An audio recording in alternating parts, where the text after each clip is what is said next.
Hello बच्चों, कैसे हैं आप? उम्मीद करती हूँ आप बढ़िया और एकदम मज़े में होंगे। तो आइए बच्चों, आज हम एक बहुत ही अच्छी कहानी पढ़ने वाले हैं। कहानी सबको पसंद है ना? मुझे भी और आपको भी। तो चलिए शुरू करते हैं कहानी। और हमारी कहानी का शीर्षक है परिश्रम का फल। तो बच्चों, अपनी कहानी को शुरू करने से पहले हम इसमें आने वाले कठिन शब्द जान लेते हैं। वे कठिन शब्द हैं बुद्धिमान, परिश्रम, अंतिम और संपत्ति। आप इन शब्दों को लिखकर इन्हें याद करने का प्रयास कीजिए और अपने शब्द भंडार में वृद्धि कीजिए। तो चलिए अपनी कहानी शुरू करते हैं बिना विलंब के। तो एक किसान था। वह बहुत बुद्धिमान व समझदार था। वह बहुत परिश्रम करता था। परिश्रम का अर्थ होता है मेहनत। अर्थात एक किसान बहुत ही बुद्धिमान समझदार था। वो बहुत मेहनती था। दिन रात मेहनत करके अपने परिवार का लालन पालन करता था। उस किसान के 4 बेटे थे। उसके चारों बेटे कोई काम नहीं करते थे। अर्थात किसान तो बहुत मेहनती था, लेकिन उसके चारों बेटे बड़े ही बेकार, कुछ भी नहीं करते थे। किसान चाहता था कि उसके बेटे परिश्रम के फल का महत्व समझे। महत्व यानी कि इम्पोर्टेंट, उसकी महत्वता। अर्थात किसान क्या चाहता था? किसान चाहता था कि उसके चारों बेटे समझे कि परिश्रम करने से जीवन में सब कुछ पाया जा सकता है। एक दिन की बात है कि किसान बहुत बीमार पड़ गया। उसे सोचा, अपना घर संसार चारों बेटों में बराबर बांट देता हूं।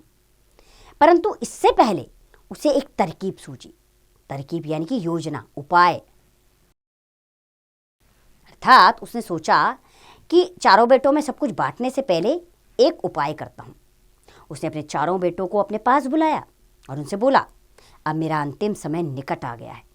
मैं चाहता हूं कि मैं अपनी सारी धन संपत्ति तुम सबको दे दूं। किसान ने क्या कहा अपने बेटों से कि मेरा अंतिम समय आ गया है। मैं कभी भी इस संसार को छोड़कर जा सकता हूं। मैं चाहता हूं कि अपनी सारी संपत्ति तुम लोगों में बांट दूं। लेकिन इसके साथ ही किसान ने एक शर्त रखी। वह सबसे ज्यादा धन संपत्ति उसी को देगा जिसकी फसल सबसे अच्छी होगी। उसने अपने चारों बेटों को धान की रुपाई के लिए करने के लिए कहा।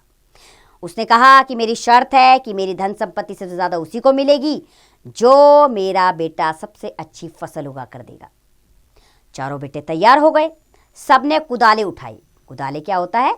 जमीन खोदने का औजार। तो चारों बेटों ने क्या किया? अपनी अपनी कुदाले उठाई और खेत में चले गए। चारों लड़कों ने खेत के चारों कोनों में अपनी अपनी फसल उगानी शुरू कर दी। वे चारों फसल की बहुत देखभाल करते।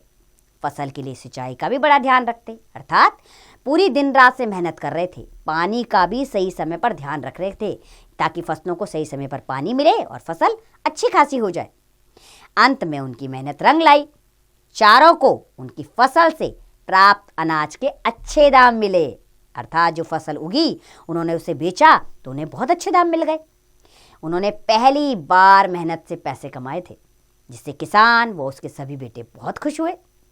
चारों बेटे अब परिश्रम के फल का अर्थ समझ गए और अपने पिता से बोले, पिताजी, आप सारी धन संपत्ति चारों में बराबर बांट दीजिए। अब हम लालच ना करके परिश्रम करके और धन कमाएंगे।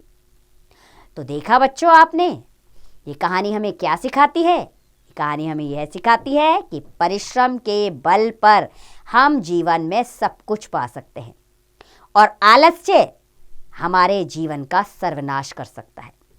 जैसे अभी तक किसान के बेटों को करता आ रहा था, लेकिन जैसे ही उन्होंने परिश्रम करना शुरू कर दिया, उनके जीवन में खुशहाली लौट आई और किसान भी बहुत खुश हुआ। तो बच्चों, आप भी जीवन में परिश्रम का महत्व समझिए और परिश्रम के बल पर विजय पाइए। हर काम संभव है परिश्रम के जरिए। अब इस कहानी का अभ्यास कार्य आप स्वयं कीजिए।